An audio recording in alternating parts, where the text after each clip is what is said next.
Assalamualaikum warahmatullahi wabarakatuh. Ketemu lagi di Jurnal Horor. Dalam kesempatan ini Jurnal Horor akan mengulas sebuah judul tentang pesugihan kandang bubrah renovasi kematian. Tapi sebelum masuk ke cerita, Jurnal Horor akan mengucapkan banyak terima kasih kepada sahabat-sahabat Jurnal Horor yang sudah ngasih support subscribe-nya. Terima kasih banyak ya. Terus yang belum subscribe silahkan subscribe, itu gratis. Terus like, comment, dan share juga ke teman-teman kalian. Dan yang mau share cerita horor seramnya silahkan kirim ke Instagramnya Jurnal Horor atau emailnya Jurnal Horor. Nanti linknya ada di kolom deskripsi ya. Gak usah panjang lebar, kita masuk ke cerita. Semua sudah disamarkan dari tokoh, tempat, kejadian, dan mungkin kalau ada kesamaan dengan cerita ini, ya mungkin itu hanya kebetulan saja. Terus ambil hikmahnya yang baik-baiknya, dan yang tidaknya silahkan buang jauh-jauh. Oke, kita langsung masuk ke cerita. Harapan menjadi orang kaya dan terpandang menjadi impian semua orang. Namun, untuk mewujudkan mimpi menjadi orang kaya raya dan menjadi terpandang, tentu membutuhkan suatu proses yang sangat panjang dan banyak yang harus dilewati agar semuanya bisa tercapai. Salah satunya yaitu dengan bekerja keras yang tanpa batas dan doa-doa yang terus dipanjatkan kepada yang di atas, dan itu doanya tidak boleh ada yang terputus. Namun, terkadang meski sudah bekerja, masih banyak orang beranggapan mimpi mewujudkan menjadi orang kaya belum tercapai. Dan tak sedikit akhirnya banyak yang terjerumus dalam lembah dosa. Salah satunya mencari jalan pintas, yaitu dengan bersekutu dengan setan dan iblis-iblis yang terkutuk, yaitu pesugihan. Dan salah satu pesugihan yang sudah banyak dikenal yaitu pesugihan kandang bubrah. Pesugihan kandang bubrah yang mengharuskan para pelakunya untuk merenovasi rumahnya tanpa henti dengan waktu-waktu tertentu yang sudah ditentukan dalam perjanjian dengan setan-setan dan iblis terkutuk itu. Nah, saat itu Pak Jainal juga yakin bahwa tetangganya melakukan hal serupa, sebab sudah 10 tahun lamanya sebuah kapling di perumahan itu terus dirombak. Pak Jainal tinggal di perumahan kecil pinggiran kota Jakarta. Kompleksnya termasuk dalam perumahan padat dengan tipe rumah yang tidak terlalu besar. Gang yang ada di kompleksnya pun sudah penuh dihuni warga. Tetapi ada satu rumah yang tak dihuni. Lantaran menjadi salah seorang pembeli terlama, Pak Jainal mengetahui rumah itu. Rumah itu dibeli oleh seorang pengusaha yang berasal dari salah satu kota di Jawa Tengah. 3 tahun setelah Pak Jainal mendiami rumahnya. Hanya rumah nomor 17 itu yang tak dihuni. Rumah itu bahkan terus-menerus dilakukan proyek renovasi. Padahal dari segi bangunan dan model, ya kelihatan masih bagus semuanya.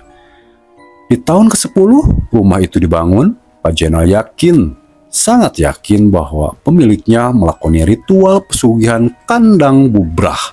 Meski begitu dirinya toh diam saja.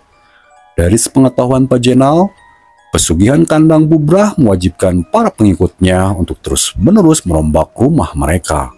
Dengan cara itu, uang akan terus mengalir ke berbagai usaha yang mereka geluti, seperti halnya dengan tetangga Pak Jainal itu. Sebut saja namanya Pak Joko. Pria pemilik rumah itu diketahui memiliki beberapa bisnis yang sangat sukses. Ia memiliki beberapa butik, terus salon, dan toko mobil yang mewah di sekitaran Jakarta. "Apa kabar Pak Joko?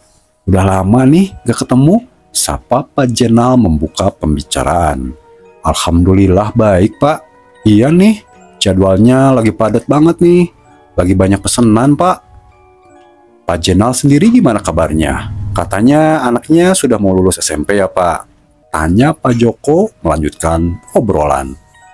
Keduanya mengobrol seru layaknya tetangga pada umumnya. Lantaran penasaran Pak Jenal memberanikan diri untuk menanyakan tentang renovasi rumahnya. Pak Joko nih hobinya terus renovasi rumah nih. Jangan-jangan nanti mau direnovasi jadi mall dong ya? Tutur Pak Jenal sembari bercanda. Ah, Pak Jenal bisa aja. Iya nih Pak, sebenarnya kebiasaan dari ibu nih. Tapi sebenarnya tidak lagi ada uang juga. Cuman kita nekat aja sih, pastilah bisa renovasi rumah, jelasnya. Tapi kan Pak, bukannya untuk merenovasi rumah tuh justru harus mengeluarkan biaya Pak? Tanya Pak Jenal kebingungan. Ah, itu kan tergantung niat kitanya. Kalau emang niatnya kita mau renovasi rumah, ya pasti ada rezekinya juga Pak. Tutur Pak Joko mengelak. Pak Jenal pun pura-pura menyetujui segala ucapan Pak Joko. Dari percakapan keduanya, Pak Jenal meyakini bahwa tetangganya itu melakoni pesugihan kandang bubrah. Terlebih, obrolan dengan para tukang yang merenovasi juga tak pernah nyambung. Ketika ditanya, para tukang bangunan itu hampir tak pernah menjawab. Seperti ya digubrislah pertanyaan dari para warga yang menanyakan kenapa renovasinya tidak pernah beres. Para tukang bangunan itu hanya melihat orang yang bertanya tanpa menjawab pertanyaan mereka. Aktivitas para tukang bangunan juga sungguh terlihat tidak wajar. Seperti misalnya di hari-hari tertentu, para tukang justru melakukan aktivitas pertukangan di malam hari sampai sebelum subuh. Dan kerennya lagi, mereka melakukan aktivitas itu hanya dibantu dengan penerangan yang seadanya. Dan masih ada lagi, yaitu belum lagi ada bau kemenyan yang sering menyebar dari rumah itu. Tiap hari Kamis Pahing, rumah itu seperti menghasilkan bau kemenyan yang terbakar dan bau kentang rebus. Meski sudah mengetahui yang sebenarnya, Pak Jenal enggan berkata-kata. Ia memilih merahasiakan temuannya ini dari para tetangga sekitarnya. Pak Joko berasal dari keluarga yang berada. Keluarganya memiliki bisnis perkebunan di kampung. Bisnis itu sukses besar. Sebagai anak pertama, Pak Joko pun kebagian untuk meneruskan usaha keluarganya itu. Tapi ternyata dirinya tak mau. Ia tak terlalu menyukai kehidupan di desa. Ia memiliki mimpi untuk membuka usaha di kota. Orang tuanya pun memahami keinginan anaknya itu. Kedua orang tuanya lalu membekali modal yang lumayan untuknya membuka usaha di kota. Pak Joko pun mempersiapkan segala keperluannya untuk berangkat ke Jakarta. Sebelum berangkat, dirinya berpamitan dengan Danang, sahabat karibnya. Danang memang sudah mengetahui bahwa kawannya itu memiliki mimpi yang sangat besar. Ya sudah, hati-hati. Emang kamu mau tinggal di mana pas nyampe Jakarta? Tanyanya Danang. Belum tahu sih. Kemungkinan mau cari kosan aja, jawab Joko. Nih, selama kamu mencari kos, kamu mending tinggal aja nih di rumah kawanku. Namanya Muslih. Dia orangnya baik banget. Sukanya membantu sesama. Ini alamatnya. Aku akan kabarkan ke Muslih kalau kau nanti tinggal di sana. Ini alamatnya, kata Danang sembari mengeluarkan kartu nama. Keduanya lalu berpelukan saling mengucap salam perpisahan. 10 tahun lalu, di usianya yang ke-22, Joko merantau ke Jakarta. Ia berangkat menggunakan bis malam bersama para penumpang senasib lainnya. Ia lalu memejamkan matanya dengan penuh dengan mimpi yang sangat besar. Setibanya di Jakarta, Joko lantas menuju alamat yang diberikan Danang. Dengan menggunakan ojek, ia tiba di sebuah pintu rumah yang sangat besar dan berada di kompleks yang ternama. Dan Joko pun terheran-heran, bagaimana Danang bisa berkawan dengan seorang yang kaya raya seperti itu. Joko menjelaskan akhirnya kepada Muslih, temannya Danang yang mempunyai rumah yang besar itu, mengenai apa maksudnya. Dirinya pun menuturkan bahwa tak akan merepotkan Muslih. Ah, santai aja kok. Kamu bisa tinggal selama yang kamu mau di sini. Kamu bisa tinggal di kamar ini nih. Nah, di situ buat nyuci baju tuh. Terus sebelah sini itu ruang makan. Kalau ke belakang hati-hati ya, karena aku sedang ada merenovasi rumah nih, tuturnya Muslih. Selama tinggal di sana, Joko memikirkan cara untuk memulai bisnisnya. Sembari memulai bisnis, dirinya mencoba untuk mencari pekerjaan. Tetapi Joko terus tak diterima. Emang sudah daftar ke berapa perusahaan? Tanya Muslih.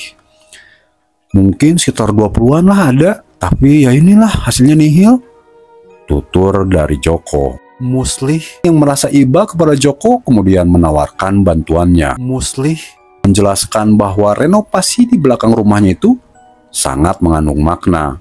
Dia menceritakan secara terbuka bahwa dirinya melakukan pesugihan kandang bubrah yang mengharuskan dirinya untuk terus-menerus merenovasi rumah. Joko mendengarkan dengan seksama. Dirinya terkejut, ternyata pria muda di hadapannya adalah pemilik sebuah tempat belanja ternama di Jakarta. Dan ternyata Muslih tidak hanya memiliki satu petak rumah untuk direnovasi, tapi ada 5 titik di rumah itu yang harus direnovasi untuk memenuhi syarat pesugihan itu. Makin banyak rumah yang direnovasi, makin banyak pula duit yang datang mengalir. Lantaran menginginkan sukses yang instan, Joko kemudian mengikuti jejak kawan barunya itu. Berbekal modal yang diberikan orang tua dan tambahan dari Muslih, Joko membeli rumah barunya. Rumah itu terbilang baru, ada di pinggiran Jakarta. Semenjak melakukan pesugihan itu, Joko berani memulai usahanya. Lantaran Joko menyukai dunia otomotif, dirinya kemudian membuka bengkel modifikasi mobil. Bengkelnya itu ternyata laris manis. Hanya dengan hitungan bulan, Joko dapat memperlebar showroomnya. Malahan di tahun ketiganya, bengkel modifikasi mobilnya itu menjadi bengkel modifikasi yang paling top se-Jakarta. Tak puas, laku pesugihannya masih terus dilakukan. Ia membeli rumah kedua agar dapat direnovasi. Sudah lebih dari 10 tahun, Joko melakoni laku pesugihan itu. Sampai akhirnya hal naas terjadi. Ketika menengok ke proyek renovasi rumahnya itu, Joko tak sengaja kejatuhan rangka besi. Lalu dirinya dilarikan ke rumah sakit, tapi terlambat. Joko pun meninggal dalam perjalanan menuju rumah sakit. Nah, itu sebuah cerita tentang pesugihan kandang bubrah renovasi kematian. Yang namanya pesugihan itu nggak ada baiknya. Yang ada malahan nyawa kita yang menjadi taruhannya. Nggak tahu itu nyawa kita, anak kita, saudara kita, orang tua kita, dan pokoknya semua yang berhubungan dengan kita itu adalah tumbalnya. Jadi tidak ada pesugihan yang namanya tidak ada tumbal. Mendingan sesusah apapun, sesulit apapun, selama kita masih hidup, semoga keimanan dan ketakwaan kita kepada yang di atas selalu tertanam di dalam hati. Terus tumbuhkan rasa iman dan takwa kepada yang di atas, dan hanya meminta pertolongan kepada yang di atas. Tidak ada tempat kita mengadu, dan tidak ada tempat kita untuk berserah diri, hanya kepada Allah Subhanahu wa Ta'ala. Semua cerita ini, mau tokoh atau tempat kejadian, itu sudah disamarkan. Dan bila ada kejadian sama dengan cerita ini, dah itu mah hanya suatu kebetulan. Ambil hikmahnya yang baik-baiknya saja, dan yang buruk silahkan buang jauh-jauh. Terima kasih yang sudah mampir, terima kasih yang sudah support subscribe-nya, terima kasih juga yang sudah like, comment, and share juga. Yang belum subscribe silahkan subscribe, itu gratis. Dan ingat, kita hidup di dunia ini benar-benar berdampingan sama mereka yang tak kasat mata. Masih banyak hal-hal di luar nalar yang mungkin belum bisa dipecahkan secara logika. Sampai ketemu lagi di cerita-cerita horor dan seram lainnya hanya di Jurnal Horor. Salam horor.